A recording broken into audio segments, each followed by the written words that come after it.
Iba Birahim Touré, bon réveil matinal.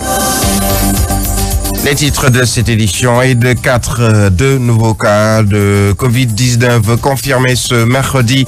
Il s'agit de 2 femmes. L'une est l'épouse du patient interné au service des maladies infectieuses de l'hôpital Fann à Dakar mardi dernier. L'autre, une ressortissante anglaise âgée de 33 ans. Le point sur le Covid-19 à suivre dans ce journal. Sosé Diop John n'est plus directrice de l'agence de la construction des bâtiments et édifices publics. Une décision confirmée hier à l'issue du Conseil des ministres. Elle a été épinglée dans le dernier rapport de l'OFNAC, une apériste qui file droit devant le procureur selon certaines informations. Le syndicat des travailleurs du secteur du pétrole et du gaz a décidé de suspendre son mot d'ordre de grève en attendant d'aller à des négociations. Une annonce du secrétaire général de la CNTS-FC. Le 7 avril, les travailleurs vont entamer les négociations avec l'État et attendre la signature de conventions. Nous parlerons sport avec Pape Mantamo. À suivre la revue de la presse de Fabrice Ngema en fin de journal. Bienvenue à toutes et à tous. L'actualité autrement, Zik FM. Bienvenue, l'actualité sur Zik FM avec la liste des malades du coronavirus qui s'allonge. 2 nouveaux cas ont été confirmés ce mercredi. Il s'agit de 2 femmes. L'une est l'épouse du patient interné au service des maladies infectieuses de l'hôpital Fann à Dakar mardi dernier. Le deuxième cas, une autre ressortissante anglaise âgée de 33 ans, ce qui porte à 4 le nombre de cas confirmés au Sénégal. Simon Faye. Les jours passent et se ressemblent. Un premier test positif au coronavirus lundi, un second mardi et 2 ce mercredi. Notre pays sur la liste des pays gagnés par l'épidémie de coronavirus depuis seulement 3 jours compte désormais 4 malades. Le dernier bulletin publié par le ministère de la Santé et de l'Action sociale renseigne sur les 2 derniers cas. Une femme de 68 ans, elle est l'épouse du patient de 80 ans testé positif mardi. Cette dernière est arrivée au Sénégal le 29 février dernier en compagnie de son mari. Le second cas, une ressortissante anglaise de 33 ans, venue de Londres, est arrivé à Dakar le 24 février, il y a donc une dizaine de jours. Toutes les 2 patientes ont été transférées au service des maladies infectieuses de l'hôpital Fann. Qu'en est-il de leur état? Il est stable, renseigne le ministère de la Santé et de l'Action sociale. Pour ce qui est des 2 premiers patients, leur état clinique évolue favorablement. Autre information fournie par le communiqué du ministère de la Santé et de l'Action sociale, sur un total de 11 tests effectués, les 2 cas déclarés ce mercredi sont revenus positifs. Et puis, Simon Faye, toujours concernant le coronavirus, sachez qu'il n'y a eu aucun cas détecté hier, en tout cas, à l'aéroport international de Cap Skirring, où 144 touristes français sont arrivés hier matin dans le sud du pays aux alentours de 13h à bord du vol France-Avia. Ils ont tous été soumis à un contrôle strict médical dès leur descente d'avion. Leur contact pris, ils ont quand même rejoint leur lieu d'hébergement. Les autorités appellent les populations au calme et à la sérénité, nous dit notre correspondant Azien Chor, Abdourahmane Diallo. Aucun cas suspect n'a été signalé à l'aéroport international de Cap Skirring. Les 144 touristes venus de la France à bord du vol Transavia ont été tous soumis à un contrôle médical. Le préfet du département d'Oussouye rassure. Vous avez vu que sur les 144 passagers, personne n'a été détecté comme cas suspect. En tout cas, continuons à être rassurés. À l'aéroport international de Cap Skirring, c'est tout un dispositif de surveillance qui a été mis en place par les autorités. En plus des thermoflash, une caméra thermique a été installée dans la salle d'arrivée de l'aéroport et une salle aménagée pour les cas suspects de coronavirus. Une caméra thermique a été rendue fonctionnelle. Des thermoflash sont disponibles.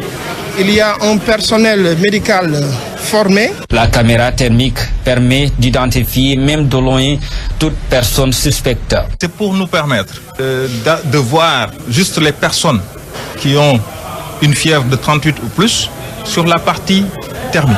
Donc les personnes bien portantes, on ne les verra pas. Face à la psychose, les autorités appellent les populations au calme et à la sérénité, tout en promettant de renforcer le dispositif de surveillance sur toute l'étendue du territoire régional.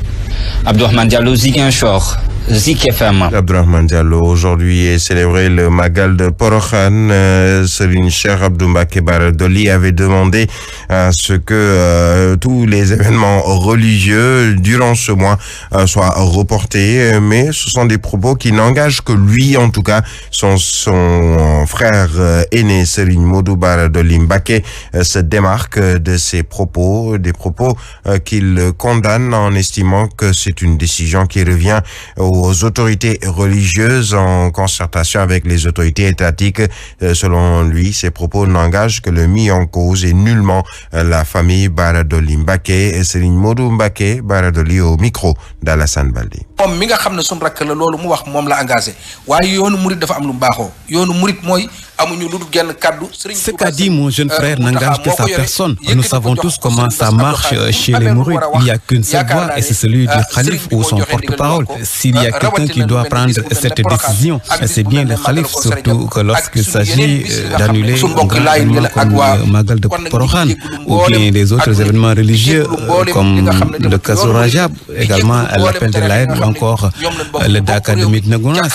Donc nous nous excusons auprès de tous ces gens-là et vous devez savoir qu'il y a d'autres événements pareils, mais Dieu avait fait que tout s'est bien passé. C'est le cas par exemple de l'épidémie de la peste. Les gens avaient beaucoup prié et ça marchait. Donc nous devons adopter les mêmes attitudes pour se préserver de cette nouvelle maladie. ba nga xam ne su borom danañu musal ci loolu nga xam ne dugg na ci réew yi ba dugg Sénégal gi kon nag na jàpp ne wax la yoo xam ne moom la engagé ci njuumte la.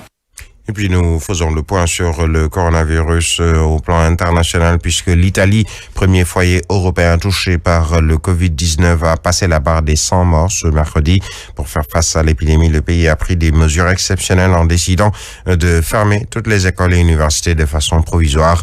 L'Arabie Saoudite a également suspendu temporairement la Umrah, le petit pèlerinage musulman qui peut être entrepris tout au long de l'année pour prévenir la propagation du nouveau coronavirus. L'Arabie Saoudite a confirmé son premier cas de la maladie en début de 7 heures exactement.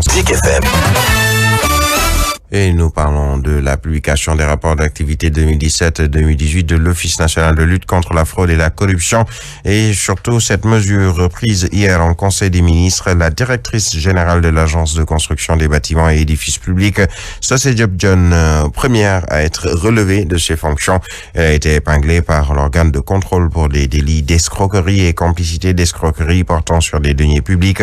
Socé Diop John n'est donc plus directrice de l'Agence de la construction des bâtiments et édifices publics, décision confirmée à la ministre. Les dénonciations contenues dans le rapport de la Cour des comptes 2018 font également état de détournement de deniers publics, enrichissement illicite, mais aussi de népotisme quant à la gestion de la responsable politique de Koungheul. Elle est aussi, et plutôt le dernier rapport de l'OFNAC qui épingle également la police dans des faits de prévarication. Nous y reviendrons. Le syndicat des travailleurs du secteur du pétrole et du gaz suspend son mot d'aller vers des négociations, des propos confirmés par le secrétaire général de la CNTS/FC. Le 7 avril, les travailleurs vont entamer des négociations avec l'État du Sénégal et en attendant la signature d'une convention. Les travailleurs ont fait face à la presse hier après-midi. Charles Diop, secrétaire général de la CNTS/FC, et Sarah Konaté, secrétaire général par intérim du syndicat. Je vous propose de les écouter. Pour écouter les syndicats, exécuter les mots d'ordre du syndicat. La grève aujourd'hui, personne ne doute de sa réussite. Le premier point, c'était la reprise des négociations sur la convention, négociations que les employeurs avaient boudées. Mais également de régler la situation des travailleurs licenciés chez Gazal et des violations des libertés au niveau de cette entreprise. Aujourd'hui, au terme de larges débats devant le ministère du Pétrole et le ministère du Travail, nous sommes convenus à reprendre les négociations qui ne s'arrêteront pas jusqu'à la signature.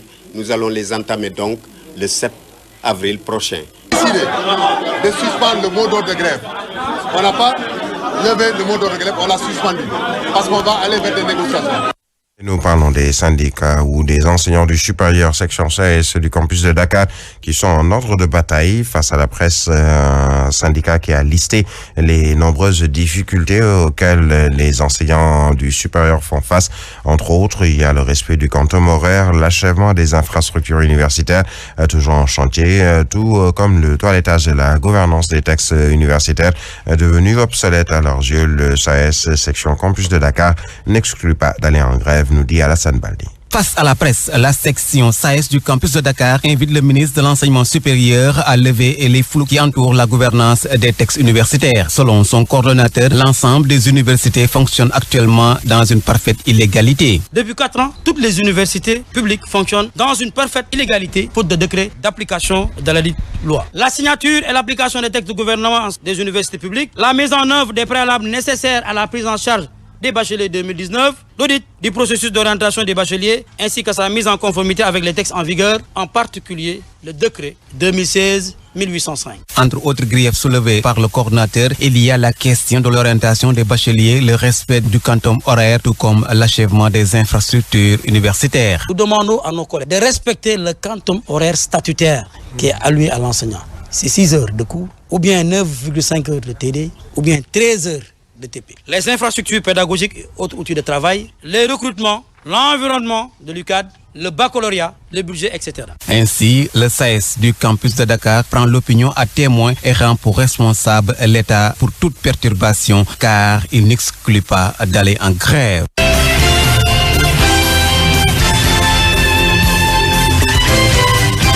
Actu Sport. À 7h exactement, 11 minutes dans ce studio pour nous présenter cette page des sports. Pape Mantambouk, bienvenue, bonjour.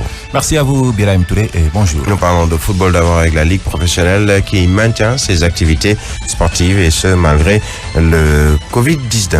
Oui, la Ligue sénégalaise de football professionnel n'envisage pas de suspendre ni même d'annuler ses prochaines manifestations sportives à cause de l'épidémie du coronavirus. Le président de la Ligue indique suivre avec une attention particulière la situation.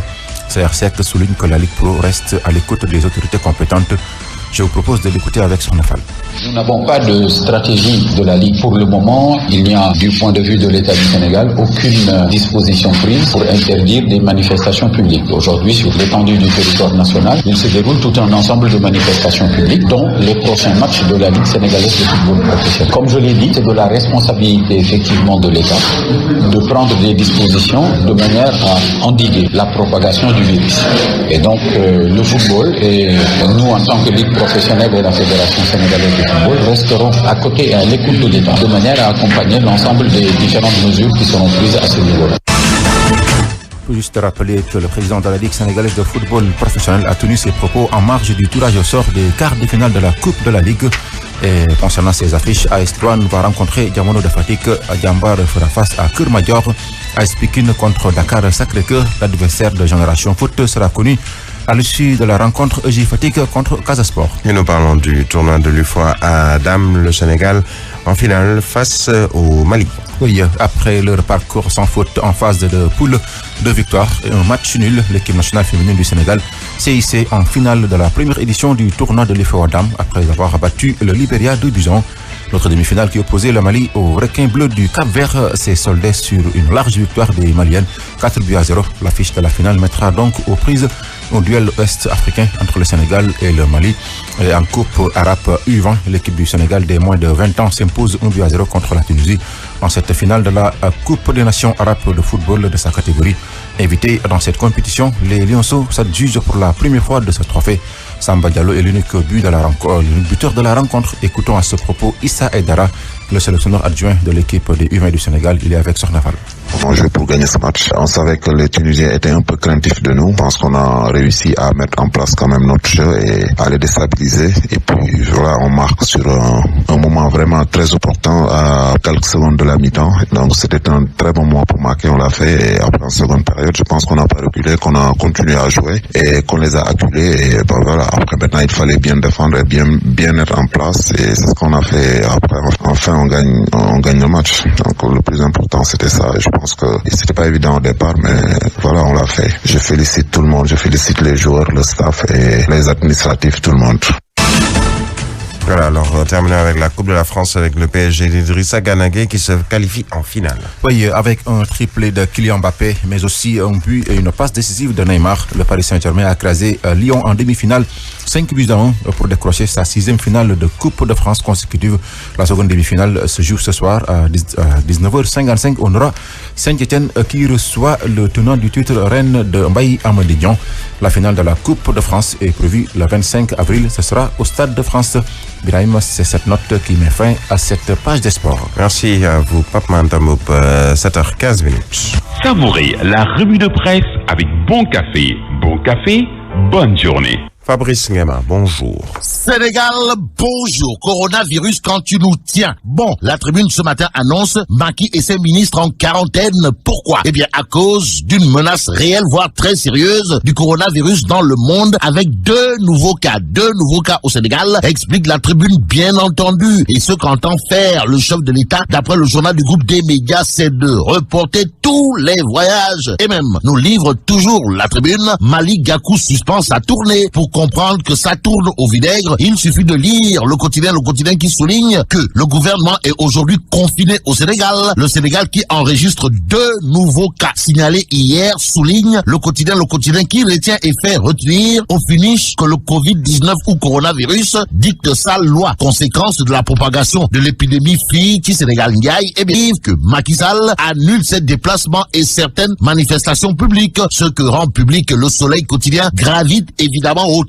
de la lutte contre l'épidémie de pneumonie à coronavirus. Macky Sall veut, et par la force dans les mâmes, une surveillance rigoureuse des frontières. Et plus que l'épidémie n'a pas de frontières, l'astre de Anne renseigne que désormais, les passages en provenance des zones à épidémie vont être systématiquement enregistrés à l'aéroport international Blaise Diagne. Cependant, il conviendrait, d'après Réumi Quotidien, d'évoquer un point, à savoir événements religieux et coronavirus. Piqué par le virus de la prudence et du roi de Koubalanga et Lakale, Réumi Quotidien s'arrête sur la délicate mission de l'État. Et en l'état actuel des choses, Réumi Quotidien parle de 4 cas confirmés.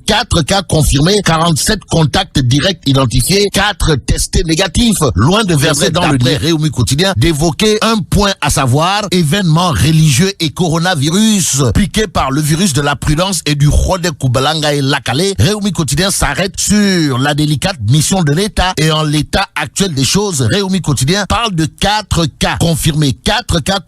47 contacts directs identifiés, 4 testés négatifs. Loin de verser dans le négativisme, Enquête Quotidien s'arrête sur l'interdiction des événements pour cause de coronavirus, histoire de retenir la fuite en avant. Il s'agit de l'intitulé du commentaire signé Gaston Colli, bon confrère du journal Enquête. Le Témoin Quotidien qui, sur la riposte au coronavirus, relève une cacophonie. Pourquoi cacophonie? Eh bien parce que le président Macky Sall se protège et expose la population, explique le Témoin Quotidien. Le journal de nous apprendre aussi que Ndeketeyo, à l'AIBD, on entre comme dans un moulin. Aussi, le Témoin Quotidien de nous apprendre qu'à l'hôpital Roi Baudouin de Guédiawaye, le personnel en contact avec le 2e cas n'a pas été mis en quarantaine. Que retenir d'autre sinon qu'exposer les prisons interpellent le ministre de la Santé. Bon, restons avec le Témoin Quotidien qui révèle qu'épinglé par l'OFNAC dans son dernier rapport, Socé Diop Dione limogé purement et simplement. En tout cas, l'exclusif toujours au chapitre des rapports de l'OFNAC révèle à sa une Aliou Sall livré au procureur. Le journal exclusif d'indiquer que le maire de Guédiawaye risque d'être poursuivi pour concussion, corruption, faux et usage de faux, escroquerie. Que retenir d'autre d'après l'exclusif sur les rapports de l'OFNAC sinon Socé Diop Dione, Franck Timis, Birima Mangara, Aminata Kanté et Antougay Samba tombent. Et pour ne pas tomber des nues, l'exclusif veut savoir si Serigne Bassirou Gueye va déclencher des poursuites comme dans les 2 cas. En tout cas, le chroniqueur de la Tribune, en l'occurrence Mamadou Sy Albert, indique que l'heure est à l'affranchissement de la justice du pouvoir politicienne, avec la Tribune qui, sur la situation de Rapitou Samba Laobé, voire de Sabar Boutas, nous livre que Yaham Kodou Ndenembaye plaide coupable. La Tribune en veut pour preuve l'aveu de Sawaï, DG du Soleil et apériste, comprenez Yaham Kodou Ndenembaye, à savoir, nous risquons le mépris. En d'autres termes, l'APR risque le Tchipri et le Tchambay national si on en croit Sering Bimbay, Yaham Kodundene. Ali Kotondjaï dans l'exclusif est en colère d'Indiens. Pourquoi? Eh bien à cause du choc des ambitions et des contradictions qui mèneront l'APR tout droit vers la catastrophe, souligne l'exclusif. Restons avec l'exclusif pour terminer. Le journal nous livre ce qu'on n'a pas encore dit sur la crise du coronavirus tout en indiquant les perspectives économiques sombres pour le second mandat de Macky Sall. Et là, mais la Tidong